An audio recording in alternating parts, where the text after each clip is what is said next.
Assalamualaikum warahmatullahi wabarakatuh. Perkenalkan, nama saya Narina Wulansari dari kelas 7D. Kali ini saya akan menyampaikan materi kultum singkat tentang kesabaran. Di dalam Islam dikenal banyak hadis yang menjelaskan soal anjuran untuk berlaku sabar dan keutamaan bersabar. Salah satunya seperti diriwayatkan dalam hadis riwayat Imam Bukhari dari Anas bin Malik radhiyallahu an, dikutip dari tim Hikmah dari kitab Riyadhus Shalihin karya Imam An-Nawawi. Berkata Anas bin Malik radhiyallahu an, saya mendengar Rasulullah SAW bersabda, sesungguhnya Allah Subhanahu wa taala berfirman, jika aku menguji hambaku dengan dua yang dicintainya, kemudian dia bersabar, maka aku akan menggantikan keduanya itu untuknya dengan surga. Menurut Yusuf Al-Qaradawi, dalam Muktizat Sabar dalam Al-Quran menjelaskan sabar adalah beramal penuh, keyakinan bahwa kemudaratan dan ketaatan itu memberi manfaat. Sabar juga disebut sebagai penolong agama dalam menundukkan nafsu dan kemalasan. Allah berfirman dalam surat Al-Ankabut ayat 58 dan 59 yang berarti, demikianlah sebaik-baik balasan bagi orang yang beramal soleh, yaitu mereka yang sabar dan mereka pula berserah diri bulat-bulat kepada Tuhannya. Quran surat Al-Ankabut ayat 58 dan 59. Allah Subhanahu wa taala menjelaskan dalam surat Al-Baqarah ayat 153 yang artinya, wahai sekalian orang-orang yang beriman, mintalah pertolongan dengan bersabar dan mengerjakan sembahyang, karena sesungguhnya Allah menyertai atau menolong orang-orang yang sabar. Quran surat Al-Baqarah ayat 153. Hal ini juga dijelaskan kembali Quran surat Al-Imran ayat 146 yang berbunyi, wallahu yuhibbus shabirin, yang artinya, dan Allah mencintai orang-orang yang sabar. Hadis tentang ujian dan cobaan ini didasarkan pada hadis dari Ali bin Abi Thalib radhiyallahu an, bahwasanya Rasulullah SAW bersabda, sabar itu ada 3 macam. Sabar dalam menghadapi musibah, sabar dalam menjalankan ketaatan, dan sabar dalam menghindari kemaksiatan.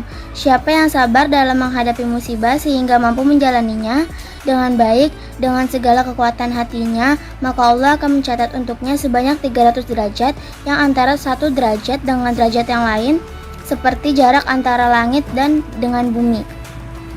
Siapa yang sabar dalam menjalankan ketaatan, maka Allah akan mencatat untuknya 600 derajat, yang antara satu derajat dengan derajat yang lain seperti jarak antara batas dan dasar bumi hingga puncak Araish. Siapa yang sabar dalam menghindari kemaksiatan, maka Allah akan mencatat untuknya 900 derajat, yang antara satu derajat dengan derajat yang lain seperti jarak 2 kali antara batas dasar bumi hingga puncak Araish. Hadis riwayat Ibnu Hibban, Ibnu Habib Dunya, dan Dailami. Cobaan yang menimpa kita tentu sudah diatur oleh Allah Subhanahu wa taala. Jika kita bersabar, Allah Subhanahu wa taala akan melipatkan pahala dengan membantu menyelesaikan semua cobaan dan ujian yang dihadapi oleh umatnya dengan cara berdoa. Dunia sejatinya adalah tempat bagi manusia menjalani berbagai macam ujian dan cobaan dari Allah Subhanahu wa taala. Sebagai orang yang beriman kepadanya, kita pun diperintahkan untuk senantiasa bersabar dan bertawakal selama menjalani ujian-ujian tersebut. Pesan Allah itulah yang dibahas secara terperinci oleh Ustadz Jaluli Ruhan Bai Bashir dalam kajian rutin yang digelar di Majelis Taklim Babus Salam di Masjid At-Taqwa.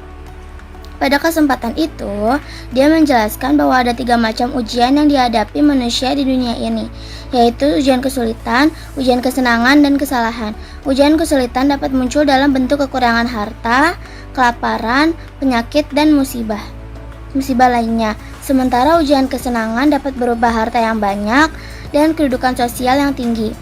Di antara ketiga ujian itu, ujian kesulitan adakah yang ringan, yang paling ringan? Mengapa demikian? Karena ujian tersebut tidak hanya dialami oleh orang-orang yang beriman, tetapi juga orang kafir.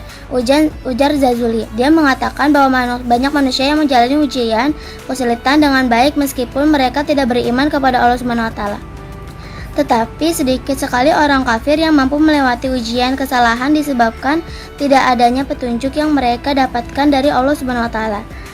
Akibatnya mereka terus mengulangi kesalahan dan dosa yang sama dari waktu ke waktu. Begitu juga halnya dengan ujian kesenangan. Tidak sedikit manusia yang terlena oleh berbagai kesenangan di dunia mereka rasakan sehingga lupa pun kepada Allah Subhanahu wa taala. Katanya Jazuli menjelaskan dalam surat Al-Takhabun ayat 11 disebutkan bahwa setiap musibah yang datang adalah ujian bagi kaum mukmin. Sementara pada ayat 15 surat itu dikatakan harta dan anak-anak juga bisa menjadi ujian bagi orang-orang yang beriman. Dalam menghadapi berbagai ujian tersebut, ada beberapa sikap yang harus dilakukan oleh seorang mukmin. Pertama, tetap merasa yakin, yaitu optimis bahwa akan datang pertolongan kepada Allah SWT kepada kita. Kedua, segera mengatakan innalillahi wa inna ilaihi raji'un setiap mendapat musibah. Sikap selanjutnya, bertawakal kepada Allah. Rasulullah SAW bersabda, tidak ada seorang muslim pun yang ditusuk oleh duri ataupun lebih dari itu, kecuali Allah pastinya akan menghilangkan kesalahan-kesalahannya sebagaimana pohon yang menggugurkan daunnya. Hadis riwayat Bukhari.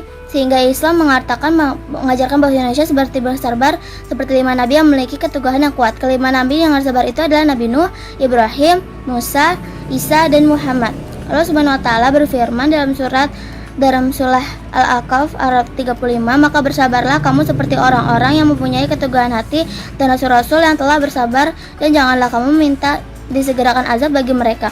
Demikian contoh materi kultum tentang kesabaran yang bisa menjadi tambahan materi saat bulan Ramadan ini. Semoga penjelasan tadi dapat memberi manfaat bagi kita semua. Terima kasih. Assalamualaikum warahmatullahi wabarakatuh.